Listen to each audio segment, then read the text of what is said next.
உங்கள் வீடு தேடி வரும் அரசு. உங்களுடன் ஸ்டாலின். நீலகிரி மாவட்டத்தில் கனமழை பெய்து வரும் நிலையில் சூறைக்காற்றுக்கு தாக்குப்பிடிக்க முடியாமல் தேவாலா அரசு மேல்நிலைப்பள்ளி கட்டடத்தின் தகர ஷீட் மேற்கூரை பறந்து குடியிருப்பு பகுதி அருகே விழுந்தது.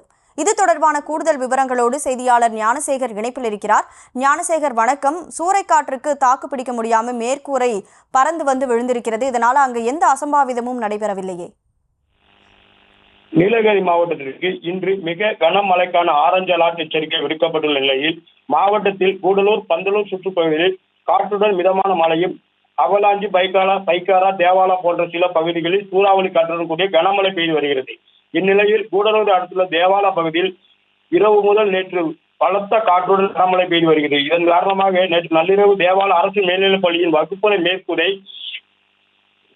காற்றில் அடித்து சுமார் 150 அடி தூரத்துக்கு தூக்கி வீசப்பட்டது. தூக்கி வீசப்பட்ட மேற்கூரை அருகில் இருந்த குடியிருப்பு பகுதி அருகே விழுந்து ஒரு வீடு சேதமாகியது. திடீரென பலத்த சத்தம் கேட்டு குடியிருப்பு வாசிகள் வெளியே வந்து பார்த்தபோது பள்ளியின் மேற்கூரை விழுந்து தெரிய வந்தது. இன்று பள்ளியில் விடுமுறை என்பதால் மாணவிகள், ஆசிரியர்கள் யாரும் பள்ளிக்கு வரவில்லை. அருகில் இருந்த பொதுமக்கள் பள்ளியின் அருகே பார்த்தபோது மேற்கூரை பறந்து சென்று விழுந்ததை பார்த்தனர். கனமழைக்கு சூறைக்காற்றுக்கும் பள்ளிக்கு சிமெண்ட் மேற்கூரை சேதமடைந்துள்ளதால் உடனடியாக பள்ளி முழுவதும் உள்ள மேற்கூரைகளை ஆய்வு செய்து சீரமைக்க வேண்டும் என மாணவிகள் பெற்றோர்கள் சார்பில் கோரிக்கை விடப்பட்டுள்ளது.